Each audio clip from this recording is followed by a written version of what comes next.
മഹാഭാരതം ഇതിഹാസ കഥാകഥനത്തിലേക്ക് ഏവർക്കും സ്വാഗതം. മഹാനായ യയാതിയുടെ ചരിത്രമാണ് നമ്മൾ കേട്ടുകൊണ്ടിരിക്കുന്നത്.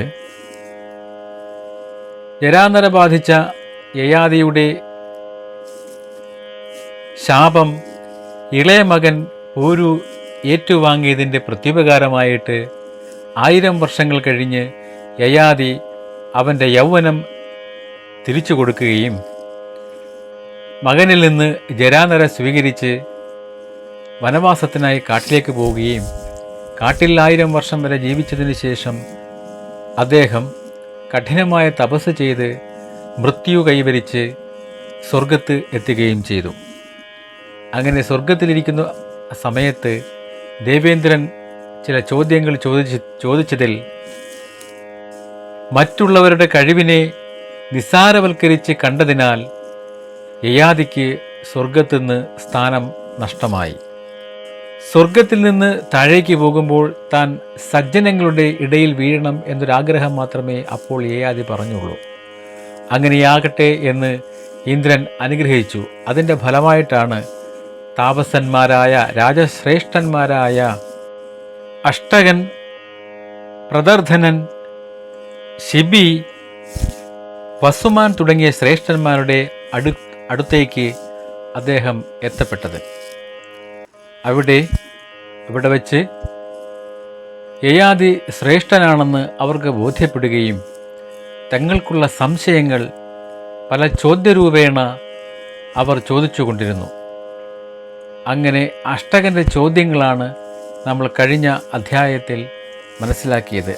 അതിന് തന്മയത്തോടുകൂടി യയാതിയുടെ മറുപടിയും നമ്മൾ കേട്ടു. തുടർന്നും അഷ്ടകൻ തൻ്റെ ചോദ്യങ്ങൾ ആവർത്തിക്കുകയാണ്. അഷ്ടകൻ ചോദിച്ചു, മരിച്ചുപോയ ജീവിയുടെ ശരീരം തീയിൽ വെച്ച് ചാമ്പലാക്കുന്നു, അല്ലെങ്കിൽ കുഴികുത്തി അതിൽ വെച്ച് മൂടുന്നു, അല്ലെങ്കിൽ ദുഷ്ടജീവികൾ കടിച്ചു ചീന്തി തിന്നുകളയുന്നു. ഇങ്ങനെ നിശേഷം നശിച്ചുപോയ ഒന്നിന് വീണ്ടും ചൈതന്യമുണ്ടാകുന്നത് എങ്ങനെയാണ്? സ്ഥൂല ശരീരം നശിക്കുമ്പോൾ ലിംഗത്വവും നശിക്കാത്തത് എന്തുകൊണ്ടാണ്? പുഞ്ചിരിയോടെ യയാതി പറഞ്ഞു, ഉറങ്ങിക്കിടക്കുന്ന മനുഷ്യൻ പ്രാണൻ ധരിച്ച് പലമാതിരി ശബ്ദങ്ങളുണ്ടാക്കുകയും സ്വപ്നത്തിൽ സഞ്ചരിക്കുകയും ചെയ്യുന്നു. അതുപോലെ മരിച്ചവൻ പുണ്യപാപങ്ങളെ അടിസ്ഥാനമാക്കി സ്ഥൂല ശരീരത്തെ വിട്ട് വായുവിൻ്റെ പ്രേരണയ്ക്ക് വിധേയനായി മറ്റൊരു യോനിയിൽ ചെന്ന് പിറക്കുന്നു. അന്യദേഹ പ്രാപ്തി സ്വപ്നത്തിന് തുല്യമാകുന്നു. ലിംഗദേഹത്തിൽ നിന്നും നാശം സംഭവിക്കുകയുമില്ല. പുണ്യം ചെയ്തവൻ പാവനമായ നിലയിൽ ജന്മമെടുക്കുന്നു. അവൻ സദാചാര തത്പരരും സുഖികളും ഉത്കൃഷ്ടരുമായി തീരുന്നു. പാപം ചെയ്തവർ നികൃഷ്ടജീവികളായും ഹീനജനങ്ങളായും ജനിക്കുന്നു. പല പ്രാവശ്യവും അങ്ങനെ ജന്മമെടുക്കും. ജനനം ഉത്കൃഷ്ടമായാലും അത് ക്ലേശഭൂയിഷ്ടമാകയാൽ ജന്മത്തെപ്പറ്റി എനിക്ക് ആഗ്രഹമില്ല. ഭൂമിയിൽ ചെന്ന് കർമ്മരഹിതമായ മാർഗം അവലംബിക്കണമെന്നാണ് എൻ്റെ വിചാരം. പാപം ചെയ്തവർ 4 കാലികളായും 2 കാലികളായും 6 കാലികളായും എല്ലാം പാപികളായി തന്നെ പിറക്കുന്നു. രാജാവേ, ഇപ്പോൾ അങ്ങയുടെ ശങ്കയെല്ലാം തീർന്നിരിക്കുമല്ലോ. ഞാൻ എല്ലാം പറഞ്ഞു. ഇനിയും വല്ലതും അറിയേണ്ടതുണ്ടോ? ഇത് കേട്ട് അഷ്ടകൻ വീണ്ടും ചോദിച്ചു, അല്ലയോ താത, മനുഷ്യൻ എന്തു ചെയ്താലാണ് ആവൃത്തിയുണ്ടാക്കാത്ത സർവോത്തമമായ ആ ലോകം ലഭിക്കുക? അതിനുള്ള ഉപായമെന്താണ്? തപസ്സുകൊണ്ടോ വിദ്യ കൊണ്ടോ? എന്തുകൊണ്ടാണ്? അതൊന്നു വിശദമാക്കി തരാമോ? യയാതി പറഞ്ഞു, ഉത്കൃഷ്ടമായ കർമ്മങ്ങൾ ചെയ്യുക, പാത്രം അറിഞ്ഞ് നല്ല പാത്രങ്ങളിൽ ദാനം ചെയ്യുക. അന്തരിന്ദ്രിയത്തെ അടക്കുക, ബാഹ്യേന്ദ്രിയത്തെയും അടക്കുക. ബാഹ്യേന്ദ്രിയത്തെയും അടക്കുക. അധർമ്മകാര്യങ്ങളിൽ ലജ്ജയുള്ളവനാകുക, ആർജവമുള്ളവനാവുക, എല്ലാ ജീവികളോടും ദയയുള്ളവനാകുക. ഈ 7 ഗുണങ്ങളാണ് വിശിഷ്ട ലോകപ്രാപ്തിക്കുള്ള മാർഗങ്ങൾ. ഞാനെന്ന ഭാവത്താൽ അന്ധനായി ജീവിക്കുന്നവൻ നിത്യവും നശിച്ചുകൊണ്ടിരിക്കുന്നു. ഞാൻ പഠിച്ച് വലിയ പണ്ഡിതനായിരിക്കുന്നുവെന്ന് അഹങ്കാരം ഭാവിച്ച് അന്യരുടെ സത്കീർത്തിക്ക് ഹാനിയുണ്ടാക്കുന്നവൻ ഏത് ദിവ്യലോകത്തിലെത്തിയാലും അവിടെ നിന്നെല്ലാം ഭ്രഷ്ടനാകുന്നു. അവന് ജ്ഞാനം കൊണ്ട് ലഭിക്കുന്ന ബ്രഹ്മപ്രാപ്തി സിദ്ധിക്കുകയില്ല. വേദാധ്യയനം ചെയ്യുക, അഗ്നിപൂജ നടത്തുക, യാഗം ചെയ്യുക, മൗനവ്രതമെടുക്കുക, ഈ 4 കർമ്മങ്ങളും അഭയം നൽകുന്നവയാണ്. അവ തെറ്റായി അനുഷ്ഠിച്ചാൽ ആപത്കരങ്ങളുമാണ്. ദുരഭിമാന നിമിത്തം ബഹുമതി കാക്ഷിച്ച് ആ വക കർമ്മങ്ങൾ ചെയ്താൽ അതുകൊണ്ട് അഭയമല്ല, ഭയമാണ് ലഭിക്കുക. ആശ്രമധർമ്മങ്ങളെ യഥാവിധം അനുഷ്ഠിക്കേണ്ടതാണ്. മാനം കൊണ്ട് താൻ ശ്ലാഘ്യനായി എന്നു ബോധമുള്ളവരാരും കരുതുകയില്ല, അതിനാൽ സന്തോഷിക്കുകയുമില്ല. അപ്രകാരം തന്നെ അപമാനം വന്നുകൂടി എന്ന് വെച്ച് അവൻ ദുഃഖിക്കുകയുമില്ല. ഈ ലോകത്തിൽ വിദ്വാൻമാർ വിദ്വാൻമാരെ പൂജിക്കുന്നു. ദുഷ്ടജനങ്ങൾക്ക് ഒരിക്കലും സദ്ബുദ്ധി ഉണ്ടാവുകയില്ല. അതുകൊണ്ട് മാനാപമാനങ്ങളെ സഹിക്കുവാനുള്ള സന്നദ്ധതയാണ് മനുഷ്യനുണ്ടാകേണ്ടത്. ദാനം, യജ്ഞം, അധ്യയനം, വ്രതം ഇവയെല്ലാം ശരിക്ക് ചെയ്യുക. എന്നല്ലാതെ അവ കൊണ്ട് യോഗ്യതയും കീർത്തിയും നേടിക്കളയാമെന്ന് വിചാരിച്ച് അവ ചെയ്യുന്നത് ശരിയായ മാർഗമല്ല. അവയെ ദംഭോദനം, ദംഭയജ്ഞം, ദംഭാധ്യായനം, ദംഭവ്രതം എന്നു പറയാം. ഇവയെല്ലാം വർജിക്കേണ്ടതാണ്. സനാതനമായ തത്വം മനസ്സിനെ അടക്കുക എന്ന സ്വഭാവം കൊണ്ട് ആജ്ഞേയമായിരിക്കുന്നു. മനസ്സിനെ അടക്കി ചിന്ത ചെയ്യുന്നവർക്ക് അത്രയും വിശിഷ്ടമായ ഒരു അധിഷ്ഠാനം വേറെയില്ല. ഈ തത്വം ഗ്രഹിച്ചവരാണ് ജ്ഞാനികൾ. അങ്ങനെയുള്ള ജ്ഞാനമാർഗമാണ് നിങ്ങൾക്ക് ഉത്തമമായിട്ടുള്ളത്. ആ ബ്രഹ്മജ്ഞാനത്തിൽ ലയിച്ചിരിക്കുന്നവർക്ക് ഇഹത്തിലും പരത്തിലും ഒന്നുപോലെ നിർവൃതി ലഭിക്കുന്നു. ബ്രഹ്മലയം ജ്ഞാനം കൊണ്ട് സിദ്ധിക്കുന്നു. അഷ്ടകൻ വീണ്ടും ചോദിച്ചു, രാജാവേ, ഞാൻ ചോദിക്കട്ടെ, ഗൃഹസ്ഥൻ, സന്യാസി, ബ്രഹ്മചാരി, വാനപ്രസ്ഥൻ ഇവരുടെ ധർമ്മങ്ങൾ എന്തൊക്കെയാണ്? ഈ വിഷയത്തിൽ വൈദികർ പല പ്രാപ്തി മാർഗങ്ങളും പറയുന്നുണ്ടല്ലോ. യയാതി പറഞ്ഞു, ഗുരുനാഥൻ വിളിച്ചു വരുത്തി പറഞ്ഞു കൊടുക്കുന്നത് പഠിക്കുക. പ്രേരണ കൂടാതെ ഗുരുവിനെ ശുശ്രൂഷിക്കുക. കാലെ ഉണർന്നെഴുന്നേൽക്കുക. ഗുരു കിടന്നതിന് ശേഷം കിടക്കുക. ശാന്തനും മനസ്സിന് അടക്കമുള്ളവനും ധീരനും ജാഗ്രതയുള്ളവനും വേദാധ്യയനം പരിശീലിക്കുന്നതിനുമാവുക. ഇങ്ങനെയാണ് വിശിഷ്ടനായ ബ്രഹ്മചാരി സ്വധർമ്മത്തെ നടത്തുക. ഇനി ഗൃഹസ്ഥന്റെ ധർമ്മം എന്താണെന്ന് പറയാം. ധർമ്മത്തിന് വിരുദ്ധമാകാത്ത നിലയിൽ വന്നുചേരുന്ന ധനം സമ്പാദിക്കണം. ആ ധനം കൊണ്ട് യാഗാദി പുണ്യകർമ്മങ്ങൾ ചെയ്യണം. സത്പാത്രങ്ങളിൽ ദാനം ചെയ്യണം. അതിഥികളെ ഭക്ഷണാദികൾ കൊണ്ട് സൽക്കരിക്കണം. അന്യന്റെ ധനത്തെ ബലമായി കൈക്കലാക്കരുത്. സന്തോഷം തരുന്നതേ സ്വീകരിക്കാവൂ. ഇവയാണ് സനാതനവും ഉത്കൃഷ്ടവുമായ ഗൃഹസ്ഥധർമ്മം. ഇനി സിദ്ധനാരാണെന്ന് പറയാം.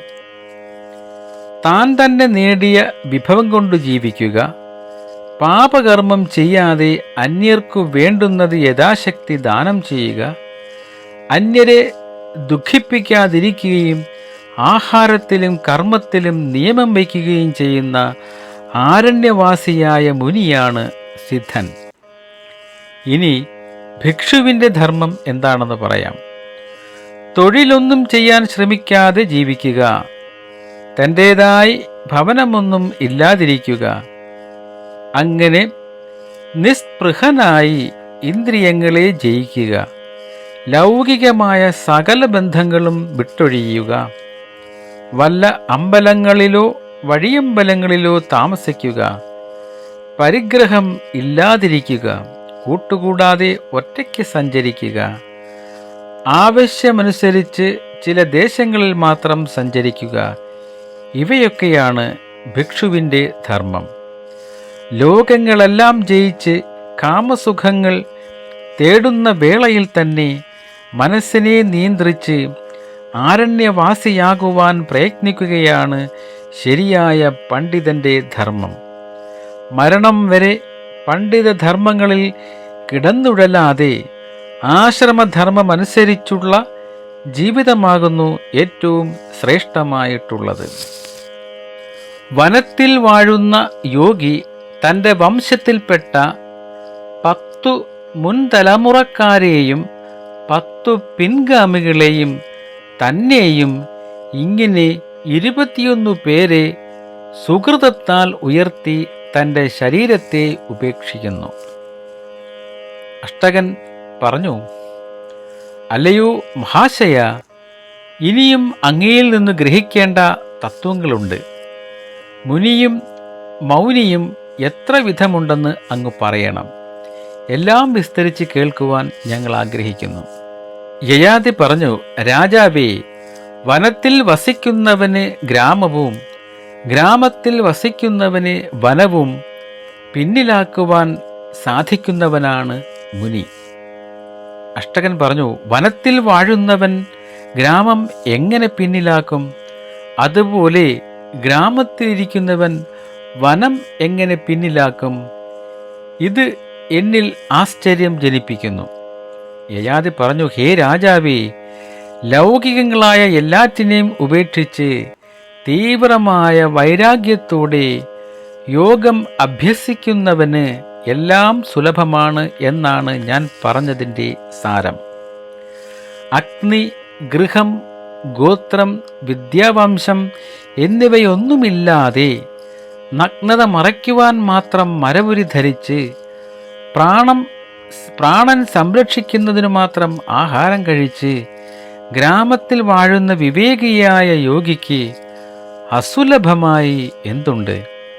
കാമകർമ്മങ്ങൾ ഉപേക്ഷിച്ച് ഇന്ദ്രിയ നിഗ്രഹം ചെയ്ത് മൗനവ്രതം ആചരിക്കുന്ന മുനി എല്ലാം സിദ്ധികളെയും പ്രാപിക്കും. ആഹാര ശുദ്ധവു തത്വശുദ്ധി എന്ന ശ്രുതിവാക്യത്തെ അറിഞ്ഞ് ശുദ്ധവും മിതവുമായ ആഹാരം കഴിച്ച് ആത്മശുദ്ധി നേടിയിരിക്കുക. ഹിംസയ്ക്ക് ഉപകരണമായ നഖങ്ങൾ പോലും മുറിച്ച് കളഞ്ഞിരിക്കുക. ശരീരവും മനസ്സും ശുദ്ധമായിരിക്കുക. യോഗം നിമിത്തമായ ഐശ്വര്യത്താലും ശമാധികളായ ഗുണങ്ങളാലും അലങ്കൃതനായിരിക്കുക. വാസനാബന്ധങ്ങളെ മുഴുവൻ വിട്ടവനായിരിക്കുക. ഹിംസയുടെ സ്പർശമുള്ളതെന്ന് തോന്നുന്ന ധർമ്മങ്ങൾ പോലും ഉപേക്ഷിച്ചിരിക്കുക. ഇങ്ങനെയുള്ള മഹാനെ ആരാണ് വന്ദിക്കാതിരിക്കുക? ആരാണ് പൂജിക്കാതിരിക്കുക? നിസാരനായാൽ പോലും കാമാദികളെ ജയിക്കാനായി വേണ്ടി വന്നാൽ തപസ്സു തന്നെ ചെയ്യണം. അവൻ ശരീരം തപോവൃത്തി കൊണ്ട് ശോഷിപ്പിച്ച് ഐഹികത്തെ ജയിച്ച് പരലോകം സ്വാധീനമാക്കുന്നു. മധ്യവൃത്തിയിലുള്ളവരും സുഖദുഃഖാദികളായ ദ്വന്ദ്ഭാവങ്ങളെ തീരെ വിട്ട് മനസ്സടക്കി മൗനവ്രതം അവലംബിച്ചാൽ ഇഹത്തെ ജയിച്ച് സ്വർഗത്തെ നേടാം. കേവലം പശുക്കളെ എന്ന പോലെ രസാക്തി കൂടാതെ ആഹാരം കഴിക്കുന്ന മുനിക്ക് ഈ ലോകം മുഴുവൻ അധീനമാകുന്നു, അവന് സകല സിദ്ധികളും ഉണ്ടാകുന്നു. അങ്ങനെയുള്ള ഉത്തമന്മാർക്ക് എന്തും സുലഭമാകുന്നു. അഷ്ടകൻ പിന്നെയും ചോദ്യങ്ങൾ ചോദിച്ചു. രാജാവേ, ഞാൻ ഒന്നുകൂടി ചോദിച്ചുകൊള്ളട്ടെ. സൂര്യനും ചന്ദ്രനുമെന്ന പോലെ യോഗിയും ജ്ഞാനിയും ഒന്നുപോലെ ബ്രഹ്മപ്രാപ്തിക്ക് ശ്രമിക്കുകയാണല്ലോ. അവരിൽ ആരാണ് ആ പദത്തിൽ ആദ്യം എത്തുക? യയാതി പറഞ്ഞു, ഭവനരഹിതനായ ഭിക്ഷുവും ഗൃഹസ്ഥനായ ഭിക്ഷുവും മുക്തന്മാരാകും. എന്നാൽ ഗൃഹസ്ഥനായ ജ്ഞാനിക്കാണ് എളുപ്പത്തിൽ സിദ്ധിയുണ്ടാകുക. ശുദ്ധി, യുക്തി, അനുഭവങ്ങൾ എന്നിവയാൽ ലോകത്തിൻ്റെ മിഥ്യാഭാവം ജ്ഞാനിക്കു സുനിശ്ചിതമാണ്. തന്മൂലം കുറച്ചു സമയത്തെ നിർവികൽപ്പ സാക്ഷാത്കാരത്താൽ ജ്ഞാനി ബ്രഹ്മത്തിൽ ലയിക്കുന്നു. യോഗിക്ക് നിർവികൽപ്പ സമാധി അഭ്യസിച്ചു വേണം ദ്വൈത വിസ്മരണം സാധിക്കുവാൻ. ശ്രമം കൊണ്ടും കാലതാമസം കൊണ്ടും മാത്രമേ യോഗിക്ക് മുക്തി ലഭിക്കുകയുള്ളൂ. ഗ്രാമത്തിൽ പാർക്കുന്ന ഭിക്ഷു തന്നെ ആദ്യം ബ്രഹ്മത്തെ പ്രാപിക്കുന്നു എന്ന് ഇപ്പോൾ മനസ്സിലായല്ലോ. അനുഷ്ഠാനം പൂർത്തിയാക്കുവാൻ ആവശ്യമായ ആയുസ്സോ സന്ദർഭമോ ലഭിക്കാതെ ഇടയ്ക്ക് വെച്ച് നിഷ്ഠയിൽ നിന്ന് വിട്ട് പിന്നീട് അതിനെക്കുറിച്ച് വ്യസനമുണ്ടാകുമെങ്കിൽ അവൻ വീണ്ടും തപസ്സിനെ അനുഷ്ഠിക്കുന്നതാണ്. യോഗത്തിൽ നിന്നും ഭ്രംശിച്ച് മുനി പശ്ചാത്തപിക്കുന്നുവെങ്കിൽ സ്മൃതി പ്രഭാവം കൊണ്ട് ഈ ജന്മത്തിലോ മറ്റു ജന്മത്തിലോ പിന്നെയും യോഗം അനുഷ്ഠിക്കുന്നതാണ്. ധർമ്മം അനുഷ്ഠിക്കേണ്ടത് മോക്ഷത്തിനായിരിക്കണം, അല്ലാതെ സ്വർഗപ്രാപ്തി മുതലായവയ്ക്കായിരിക്കരുത്. അവയ്ക്കാണെങ്കിൽ അവർ നാനാ ദുഃഖമയമായ സംസാരത്തിൽ പെട്ടു നശിക്കും. ഇന്ദ്രിയ നിഗ്രഹം ചെയ്യാത്തവൻ്റെ സമ്പത്ത് ക്രൂരവും നിന്ദ്യവുമാണ്. മോക്ഷത്തിനു വേണ്ടി ചെയ്യുന്ന ധർമ്മമാണ് സമുചിതമായ ഫലം അർഹിക്കുന്നത്. അതിനുവേണ്ടി അവലംബിക്കുന്ന സമാധിയാണ് സമാധി. അത് ഒന്നു മാത്രമാണ് യഥാർത്ഥമായ ജ്ഞാന സാധന. യോഗത്തിനും ജ്ഞാനത്തിനും മൂലമായത് നിഷ്കാമകർമ്മം മാത്രമാണ്. അഷ്ടകൻ ചോദിച്ചു, രാജാവേ, ആരു പറഞ്ഞയച്ചു? എവിടേക്കു പറഞ്ഞയച്ച ദൂതനാണ് ഭവാൻ? യുവാവും മാലയണിഞ്ഞവനും സുന്ദരനും മഹാതേജസ്വിയുമായ ഭവാൻ എവിടെ നിന്ന് വരുന്നു? ഭൂമിയിൽ അങ്ങയുടെ രാജ്യം ഏതാണ്? യയാതി പുഞ്ചിരിയോടെ പറഞ്ഞു, ഞാൻ ആകാശത്തിൽ വാഴുകയായിരുന്നു. സുഹൃതക്ഷയം സംഭവിച്ചതിനാൽ എനിക്ക് അവിടെ നിന്നും സ്ഥാനം നഷ്ടപ്പെട്ടു. ഞാൻ അവിടെ നിന്ന് അധപ്പതിച്ചു ക്ലേശഭൂയിഷ്ഠമായ നരകമാകുന്ന ഭൂമിയിൽ ചെല്ലാനാണ് ഇപ്പോൾ ഞാൻ ഒരുങ്ങുന്നത്. നിങ്ങളോട് സംസാരിക്കുവാനായി കുറച്ചു സമയം ഇവിടെ നിന്നുപോയെന്നു മാത്രം. മഹാന്മാരായ ദേവന്മാർ എന്നെ വീഴ്ത്തുവാൻ ബന്ധപ്പെടുത്തുന്നു. എനിക്ക് വീഴ്ചയുണ്ടാകുന്നത് സജ്ജന മധ്യത്തിലാകണമെന്നു ഞാൻ അവരോട് പ്രാർത്ഥിച്ചു. അതുകൊണ്ട് ഗുണസമ്പന്നരായ ഭവാന്മാരുടെ സംഗമം എനിക്കുണ്ടായി. ഞാൻ ഭൂമിയിലേക്ക് പതിക്കുവാൻ പോകുമ്പോഴാണ് ഈ അനുഗ്രഹം ഞാൻ ഇന്ദ്രനോട് ആവശ്യപ്പെട്ടത്. അഷ്ടകൻ പറഞ്ഞു, രാജാവേ, അങ്ങ് വീഴരുതേ, അവിടെ നിൽക്കൂ. ഞാനൊന്ന് ചോദിക്കട്ടെ, ആകാശത്തിലോ സ്വർഗത്തിലോ എനിക്ക് അർഹതപ്പെട്ട വല്ല ലോകങ്ങളുമുണ്ടോ? നക്ഷത്രമണ്ഡലങ്ങളിലോ മഹാമേരുവിൻ്റെ സാനുക്കളിലോ മറ്റു വല്ല ഇടമുണ്ടോ? ഭവാൻ സിദ്ധ സ്ഥാനങ്ങളെല്ലാം അറിയുന്നവനാകിയാൽ എനിക്ക് പറഞ്ഞു തന്നാലും. യയാതി പറഞ്ഞു, ഭൂമിയിൽ എത്രമാത്രം പശുക്കളും കുതിരകളുമുണ്ടോ, കാടുകളിലും മലകളിലും എത്രമാത്രമുണ്ടോ, അത്രയ്ക്ക് ലോകങ്ങൾ ആകാശത്തിൽ അങ്ങയ്ക്കുണ്ട്.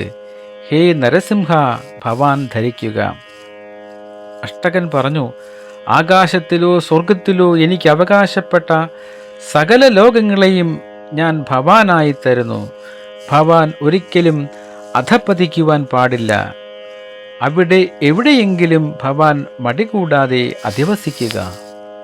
യയാതി പറഞ്ഞു, നമ്മളെപ്പോലെയുള്ള അബ്രാഹ്മണനായ ഞാൻ, ദേവജ്ഞാനമില്ലാത്തവനായ ഞാൻ പ്രതിഗ്രഹം വാങ്ങാൻ പാടില്ലാത്തതാണ്. ഹേ രാജാവേ, ഞാൻ അർഹരായ ബ്രാഹ്മണർക്ക് വിധി പോലെ മുമ്പ് ദാനം ചെയ്തിട്ടുണ്ട്. ബ്രഹ്മജ്ഞാനികളായ ബ്രാഹ്മണർക്ക് മാത്രമേ പ്രതിഗ്രഹം സ്വീകരിക്കുവാൻ പാടുള്ളൂ എന്ന് ഭവാൻ അറിഞ്ഞുകൂടെ? ബ്രാഹ്മണനല്ലാത്ത ഞാൻ യാചിക്കുവാൻ പാടില്ലാത്തതാണ്.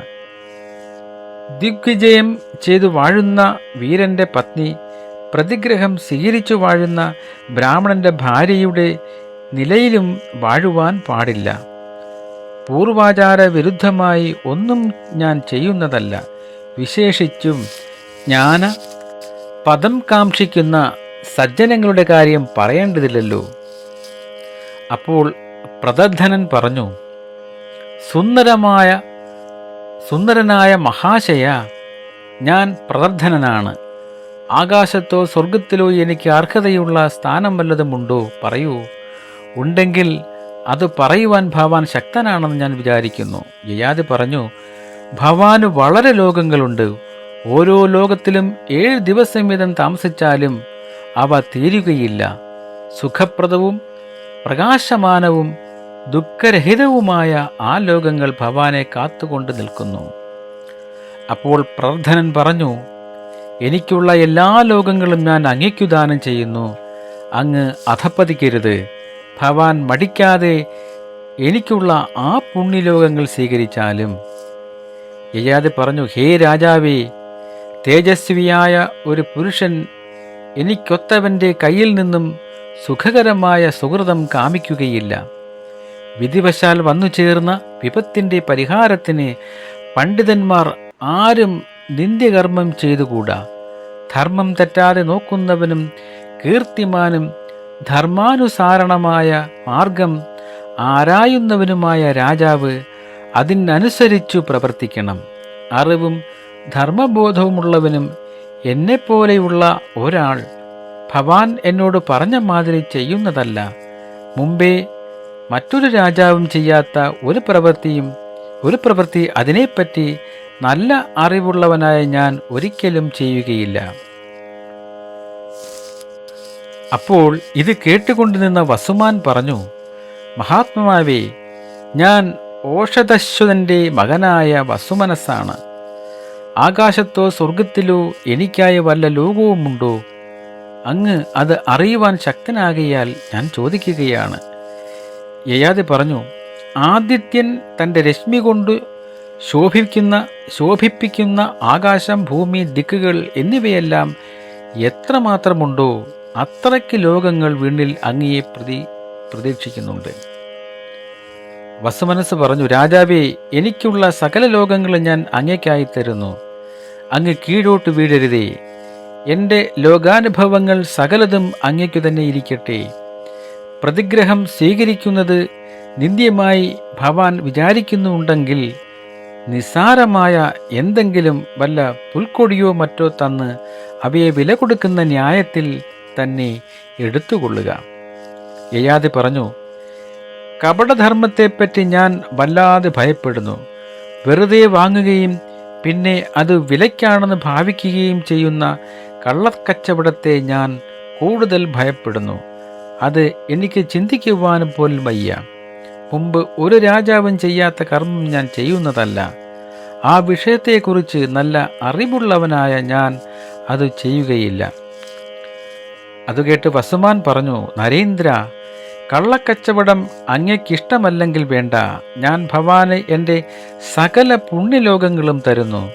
ഭവാൻ സ്വീകരിച്ചാലും ആ ലോകത്തിലൊന്നിലും ഞാൻ വരുന്നതേയില്ല. അവയെല്ലാം അങ്ങയ്ക്കുള്ളതാണ്. ഇത്രയും പറയുന്നത് കേട്ട് ശിബി മഹാരാജാവ് പറഞ്ഞു, താതാ, ഉശീനരൻ്റെ പുത്രനായ ശിബിയാണ് ഈ ഉള്ളവൻ. ആകാശത്തിലോ സ്വർഗത്തിലോ എനിക്കും വല്ല ലോകങ്ങളുമുണ്ടോ? അറിയുവാൻ ചോദിക്കുകയാണ്. മഹാത്മാവായ അങ്ങയ്ക്ക് അതിൻ്റെ എല്ലാം ശരിയായ വിവരം അറിയാമെന്നാണ് എൻ്റെ വിശ്വാസം. യയാതി പറഞ്ഞു, അല്ലയോ പണ്ഡിതനായ രാജാവേ, അങ്ങ് മനസ്സുകൊണ്ടോ വാക്കുകൊണ്ടോ തന്നെ ആശ്രയിക്കുന്ന അതിഥികളെ നിരാശപ്പെടുത്തി വിട്ടിട്ടില്ല. അങ്ങനെയുള്ള മഹത്തായ ദാനശീലത്താൽ ഭവാന് പ്രകാശമാനമായ പ്രസിദ്ധിയും പെരുമയുമുള്ള അനേകം ലോകങ്ങൾ വിണ്ണിൽ ഭവാനെ കാത്തു നിൽക്കുന്നുണ്ട്. ശിബി പറഞ്ഞു, രാജാവേ, അങ്ങയ്ക്ക് കൈമാറ്റ കച്ചവടം ഇഷ്ടമല്ലെങ്കിൽ ഞാൻ തരുന്ന എൻ്റെ ലോകങ്ങളെ ഭവാൻ കൈക്കൊള്ളണം. ഞാൻ അത് തന്നു കഴിഞ്ഞാൽ പിന്നെ ഞാൻ അങ്ങോട്ട് വരുന്നതേയില്ല. അവിടെ ചെന്നാൽ പിന്നെ ധീരന്മാർക്ക് വ്യസനമൊന്നും അനുഭവിക്കേണ്ടി വരികയില്ലല്ലോ. യയാതി പറഞ്ഞു, ഇന്ദ്രതുല്യ പ്രഭാവനായ അങ്ങയും അങ്ങയെപ്പോലെ മഹാന്മാരായ രാജസമൂഹങ്ങളും എന്നതുപോലെ തന്നെ ഞാനും മറ്റൊരാൾ ദാനം ചെയ്യുന്ന ഒരു ലോകത്തിൽ വാഴുവാൻ ആഗ്രഹിക്കുന്നില്ല. അതുകൊണ്ട് അങ്ങയുടെ ഈ ദാനം ഞാൻ അഭിനന്ദിക്കുന്നില്ല.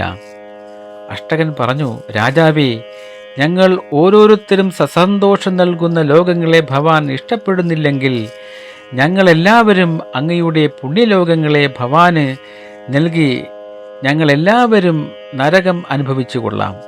ഭവാന് പതനമുണ്ടാകരുത്. ഞങ്ങൾ മരിച്ച് വീണ്ടും നരകപാത പ്രായമായ ഈ ഭൂലോകമാകുന്ന നരകത്തിൽ യാതനകൾ അനുഭവിച്ചു കൊള്ളാം. യയാതി പറഞ്ഞു, മഹാശയന്മാരെ, ഞാൻ അർഹിക്കുന്നത് എന്തോ അത് നിങ്ങളുടെ സത്യവും അഹിംസയും കാരണമായി ഞാൻ സ്വീകരിച്ചു കൊള്ളാം. എന്നാൽ പണ്ട് ആരും ഒരു രാജാവും ചെയ്യാത്തതൊന്നും ഞാൻ ചെയ്യുകയില്ലെന്ന് നിങ്ങൾ ധരിക്കണം. അഷ്ടകൻ പറഞ്ഞു, അത്ഭുതം! അതോ പൊന്മയമായ 5 തേരുകൾ ആകാശത്തിൽ നിന്നും വരുന്നു. അവ ആരുടെയാണ്? അഗ്നി പോലെ പ്രകാശിക്കുന്നുവല്ലോ. യയാതി പറഞ്ഞു, മഹാശയന്മാരെ, മഹാത്മാക്കളെ, ആ വരുന്ന 5 തേരുകളും പുണ്യവാന്മാരായ നിങ്ങളെ 5 പേരെയും കയറ്റിക്കൊണ്ടു പോകുവാൻ വന്നിരിക്കുകയാണ്. അവ അഗ്നിജ്വാല പോലെ പ്രകാശിക്കുന്നു. അഷ്ടകൻ പറഞ്ഞു, രാജാവേ, മഹാത്മാവേ, അങ്ങ് തേരിലേറി വിഹായസിലേക്ക് പോയാലും സമയമാകുമ്പോൾ ഞങ്ങളും അങ്ങയുടെ പിന്നാലെ എത്തിക്കൊള്ളാം. യയാതി പറഞ്ഞു, ഇപ്പോൾ നമ്മളെല്ലാവരും ഒന്നിച്ചു തന്നെ പോകണം. നാം സ്വർഗത്തെ ജയിച്ചവരാണ്. ദേവലോകത്തിലേക്കുള്ള നിർമ്മലമായ മാർഗം ഇതാ തെളിഞ്ഞു കാണുന്നു. അങ്ങനെ ആ രാജശ്രേഷ്ഠന്മാരെല്ലാവരും തങ്ങളുടെ തേരിൽ കയറി. ധർമ്മം കൊണ്ടുള്ള അവരുടെ പ്രഭാരശ്മികൾ അപ്പോൾ ആകാശത്തിലും ദിക്കുകളിലും പരന്നു. ആകാശവും ഭൂമിയും ധർമ്മരശ്മി കൊണ്ട് ശോഭിപ്പിച്ചുകൊണ്ട് അവർ യാത്രയായി. അഷ്ടകൻ പറഞ്ഞു, ഇന്ദ്രൻ എനിക്ക് ഏറ്റവും പ്രിയപ്പെട്ട സുഹൃത്താണ്. അതുകൊണ്ട് ഞാനായിരിക്കും ആദ്യം പോവുക എന്നതായിരുന്നു എൻ്റെ വിചാരം. എന്നാൽ ഇപ്പോൾ ശിബിയാണല്ലോ നമ്മളെക്കാൾ എല്ലാവരെക്കാളും മുൻപേ വേഗത്തിൽ പോയത്. ഇതെങ്ങനെ സംഭവിച്ചു? യയാതി പറഞ്ഞു, ശിബി തനിക്ക് എത്രമാത്രം ധനം ഉണ്ടായിരുന്നുവോ അതെല്ലാം ദാനം ചെയ്തവനാണ്. ശിബി നമ്മളെ എല്ലാവരെക്കാളും ശ്രേഷ്ഠനാണ്. അതുകൊണ്ട് ശിബിക്കു ദേവയാനം തന്നെ കിട്ടി. നമ്മൾക്കു കിട്ടിയത് പ്രതിയാനമാണ്.